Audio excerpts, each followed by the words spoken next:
We are back for another episode of the Disruptive Voices of the Pacific with a well-known guest that I've had on this podcast several times. Her name is Vani. She is coming in from Suva. I'm in Australia. She's in her lunch hour. So welcome, Vani.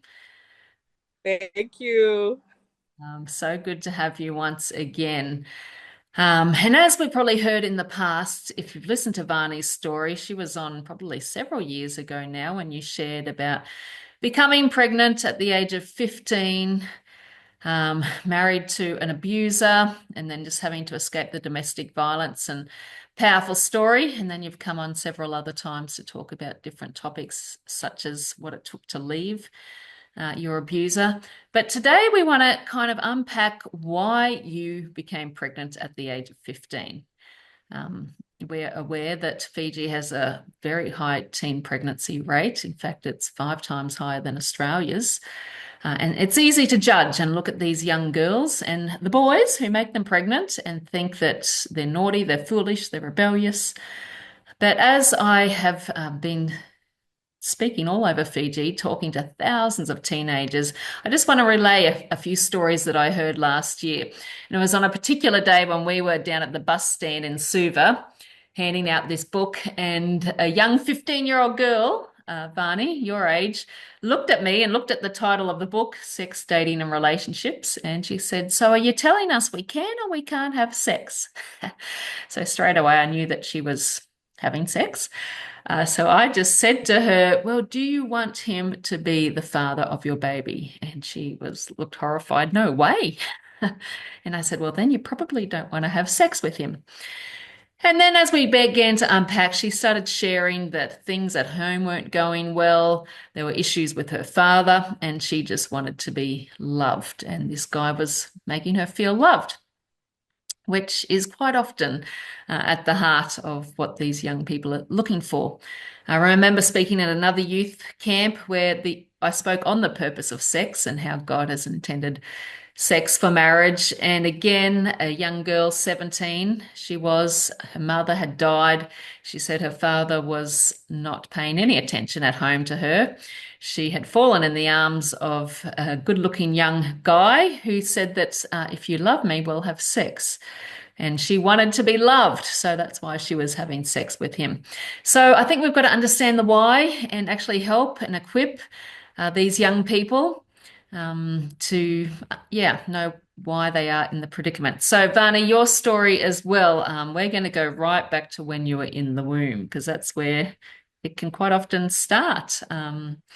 What happened to you in your life in the womb that kind of sent you on a road that ended up with you being pregnant at 15?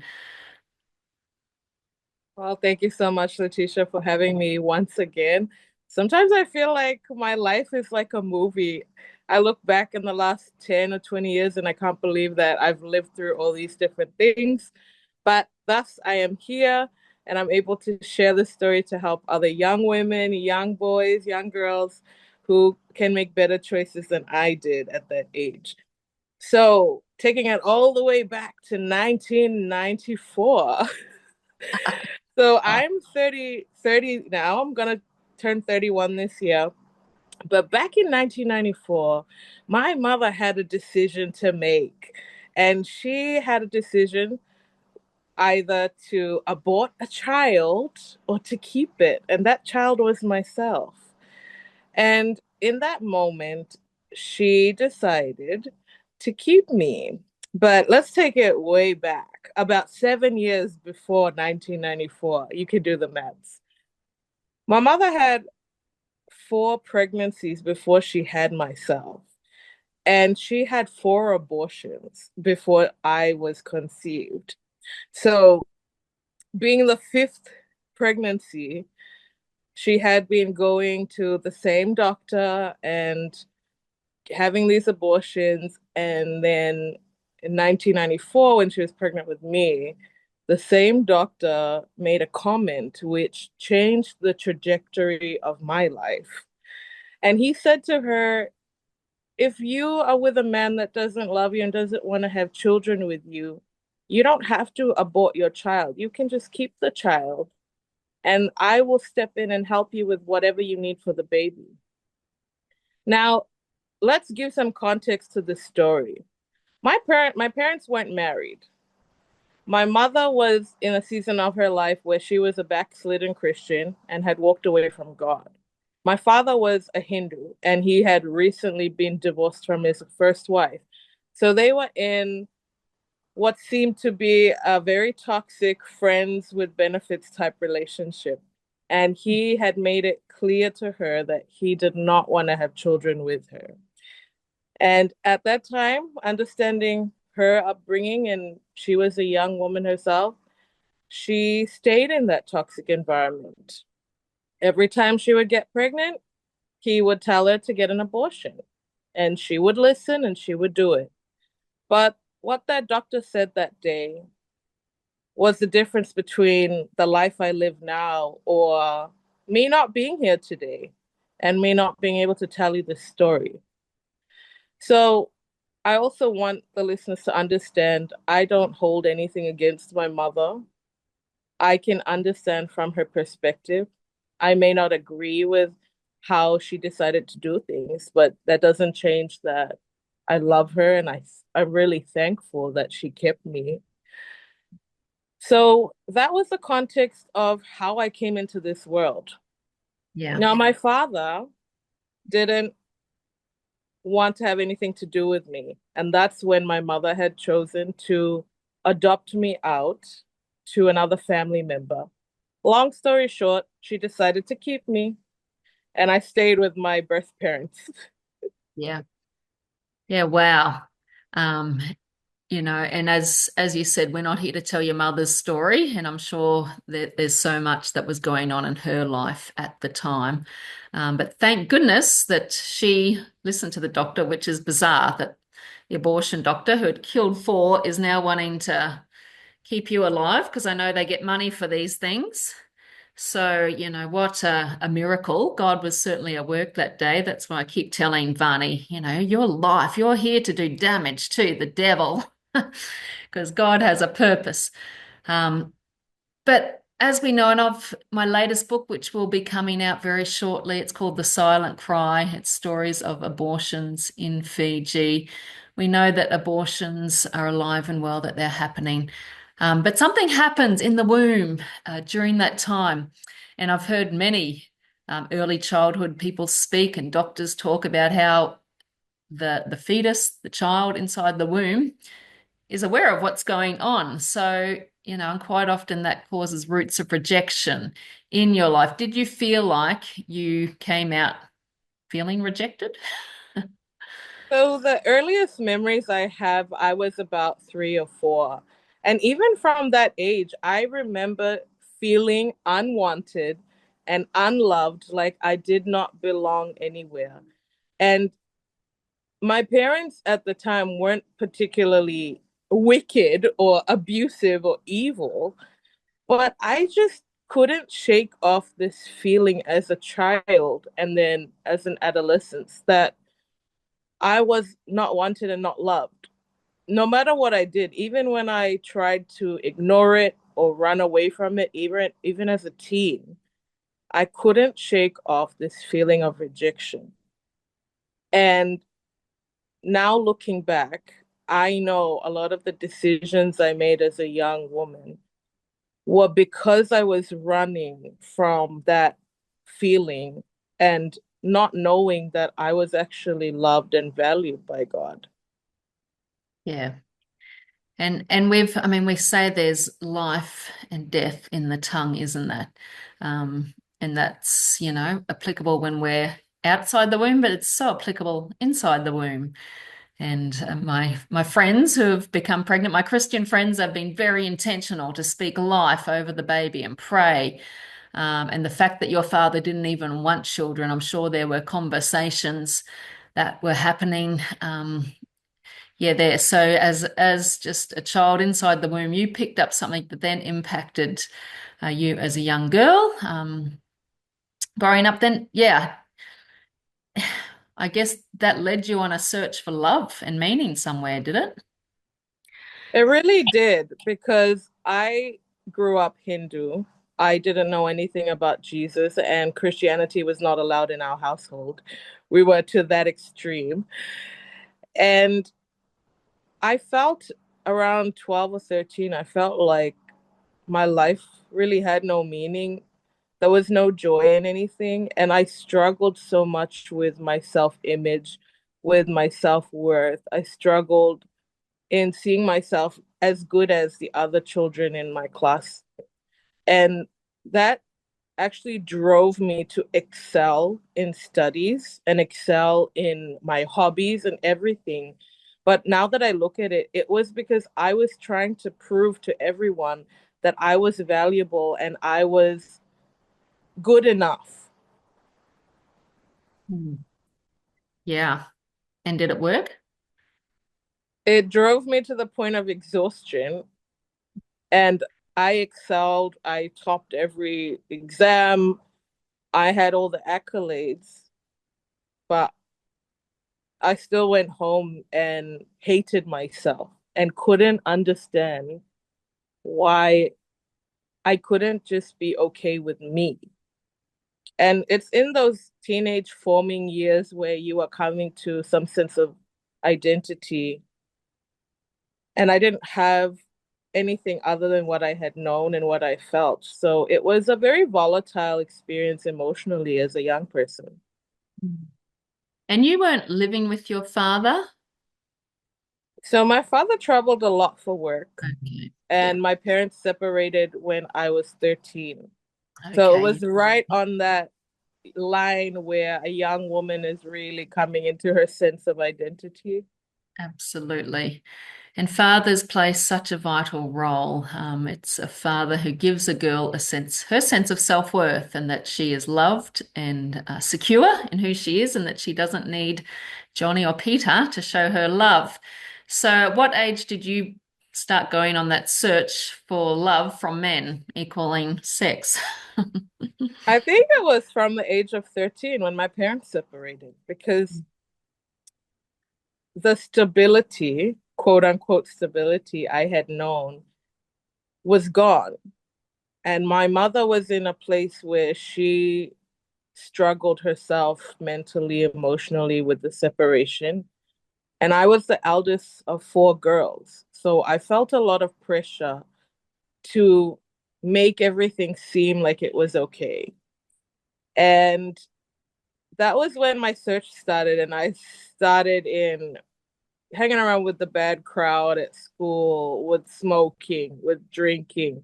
And then eventually it got to experimenting with sex and everything involved in that space. I think it was my drug of choice, trying to self medicate from how I really felt, how lonely and broken I felt as a young woman, and then having my parents separate. And then I think that's what led to eventually getting pregnant at 15 because I had already been having sex with different people up until that point, and I just so happened to fall pregnant. And that's when things shifted gears, and that was a whole new season in itself. Yeah, hard to comprehend.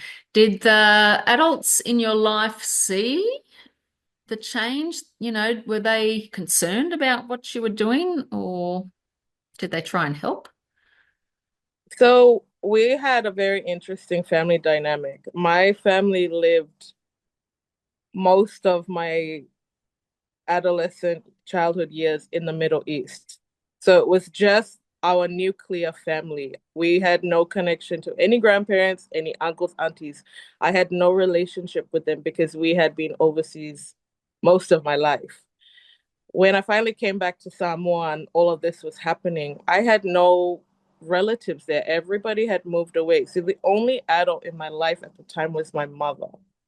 And she was in a place where she couldn't be there for me in a way that I had needed. Yeah, So I was ultimately alone on this journey. yeah. It really was the perfect storm, wasn't it? And the devil always isolates. And so, yeah, 15, pregnant. And how did you tell your mother? So I didn't tell her. Okay. So Nice. me and my mother, yeah, we had a an interesting relationship, and I struggled up until probably the last few years in talking to her about things that were personal to me. So I was so scared because I knew that she would probably make me meet my maker. Hmm. So I didn't tell her. I just wore big jumpers and big t-shirts up until I was 6 months pregnant. And she finally figured it out that I was pregnant. And she was so disappointed. I will never forget how disappointed in me she was. I would have taken the beating rather than seeing the disappointment in her face because I felt like a failure. Yeah. Yeah, absolutely. Were you ever tempted to have an abortion?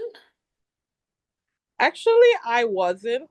I thought I would have, but when I take myself back to 2011 or 2010, I think. No, I don't think I ever had that thought. And also, it was illegal for abortions in Samoa. I think even in Fiji, though it's illegal, you can still get it done. In Yeah. Samoa, it's a lot more stricter. There's no way you could actually do it. So where was your mum living when she had all hers? In New Zealand, Yeah. Yes, okay. So, when you see teenage girls today, uh, that are pregnant, what's going on in your heart and mind? well, firstly, I feel for them because being that young and having a child of your own, it makes me think back to going through that whole season and feeling very, very alone, very scared, and just not sure of what the future would hold. And I really feel deeply and have so much compassion for the young women that are in that situation because I do hear a lot about people saying things like, oh, just close your legs. Oh, just listen to your parents. Why didn't you listen to me when I told you this? You can only control, I say that word carefully, you can only control the behavior of your children up until a certain point. But then your parenting style needs to change so that you can guide them better and make their own choices. And I think a lot of younger women and teenage girls have just had the helicopter parent style, and they haven't actually been shown by their parents how to make better decisions and how to discuss these things openly with family. And I believe personally it's because of our culture of silence in the Pacific. That's part of our culture to be silent and don't say anything and pretend it doesn't exist, which is a lie. So I feel very sad when I hear about other young girls in the same situation I was in. Yeah.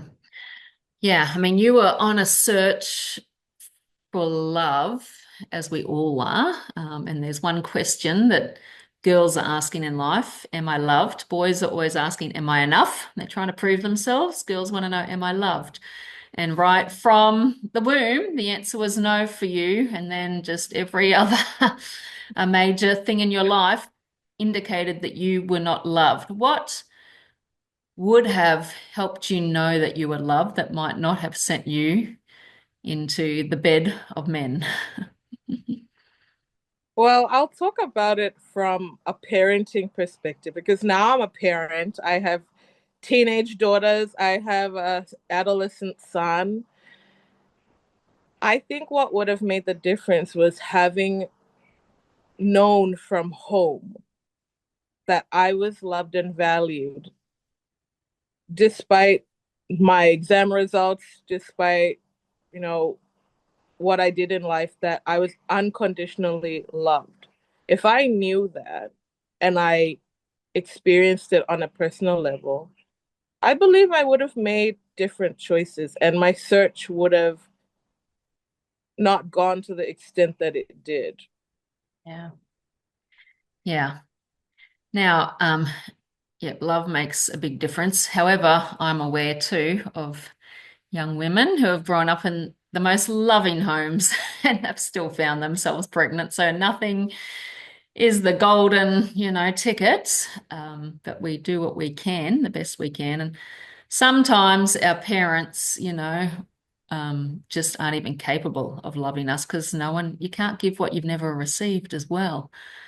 And this is why, an encounter with Jesus, with the one who is love, is so important. And if our churches could show some more love, that might help. And that's why you and I are deeply involved in the Bella camps that we run in Fiji, which are really helping girls understand their value and worth, and that there is love and acceptance out there for who they are.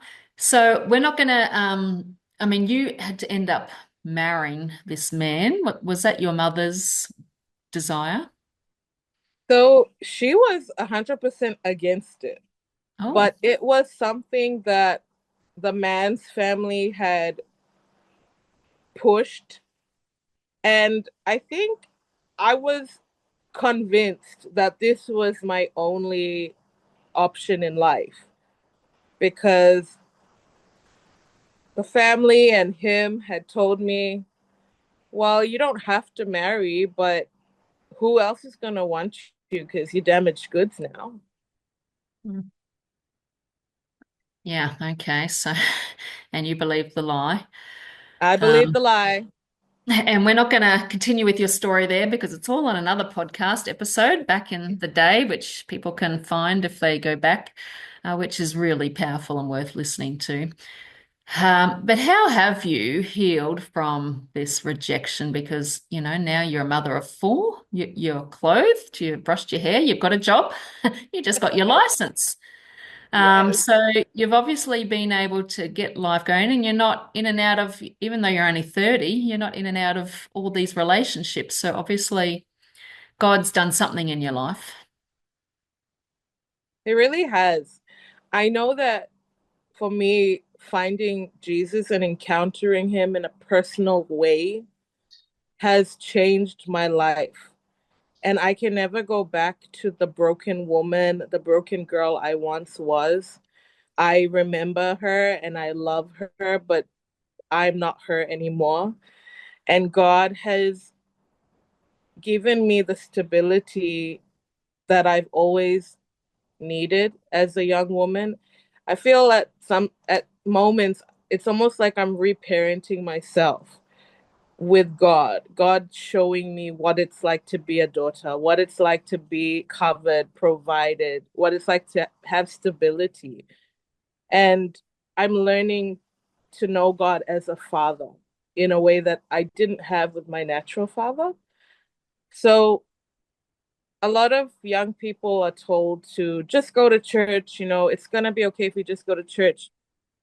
And yes, church is good and church is a part of it. But for me, the life-changing aspect was encountering Jesus face to face on a one-on-one personal level and him just showing me how much he actually loves me, how much he has for me, what he's planned for me.